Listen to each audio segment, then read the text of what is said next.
America అధ్యక్షుడు Donald Trump Bharat పై వ్యతిరేకత peak stage కి చేరిందా అంటే అవుననే సమాధానం వినిపిస్తోంది. రష్యా ఉక్రెయిన్ వార్ కి ఎండ్ కార్డ్ వేయాలంటే ఈ బిల్ మస్ట్ అండ్ షుడ్ అంటున్నారు ఆయన. అదేంటో చూస్తే రష్యా నుంచి చౌకగా భారత్, చైనా, బ్రెజిల్ దేశాలు చమురును కొనుగోలు చేస్తున్నాయి.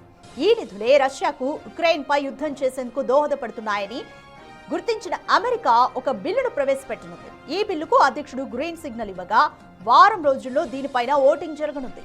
ఈ బిల్లు పాస్ అయ్యాక చట్టాన్ని ఉల్లంఘిస్తే ఆయా దేశాలకు 500% వరకు సుంకాలు విధించనున్నారు.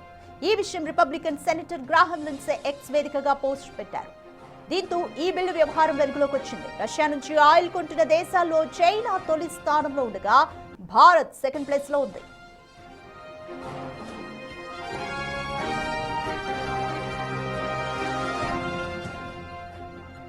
అమెరికా ఇండియా మధ్య అసలు ఏం జరుగుతుంది? కొన్నాళ్ళు స్నేహం ఉన్నట్టు కనిపిస్తుంది, కొన్నాళ్ళు శత్రుత్వం ఉన్నట్టుగా కనిపిస్తుంది. అమెరికా అధ్యక్షుడు డొనాల్డ్ ట్రంప్ భారత్ పై ఉన్న వ్యతిరేకతకు ఇప్పుడు పీక్ స్టేజ్ కి చేరుకుంటుందా అంటే అవుననే చెప్పాలేమో.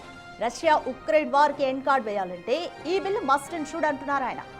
అదేంటో చూద్దాం. అసలు రష్యా నుంచి చౌకగా భారత్, చైనా, బ్రెజిల్ ఈ దేశాలు చమురుని కొంటున్నాయి. ఈ నిధులే రష్యాకు ఉక్రెయిన్ పై యుద్ధం చేసేందుకు తోడ్పడుతున్నాయని అమెరికా గుర్తించి దీన్ని నివారించేందుకు ఒక బిల్లును ప్రవేశపెట్టనుంది. అయితే ఈ బిల్లుకు అధ్యక్షుడైతే ప్రస్తుతం గ్రీన్ సిగ్నల్ ఇచ్చారు. ఇక వారం రోజుల్లో దీనిపైన ఓటింగ్ జరుగుతుంది.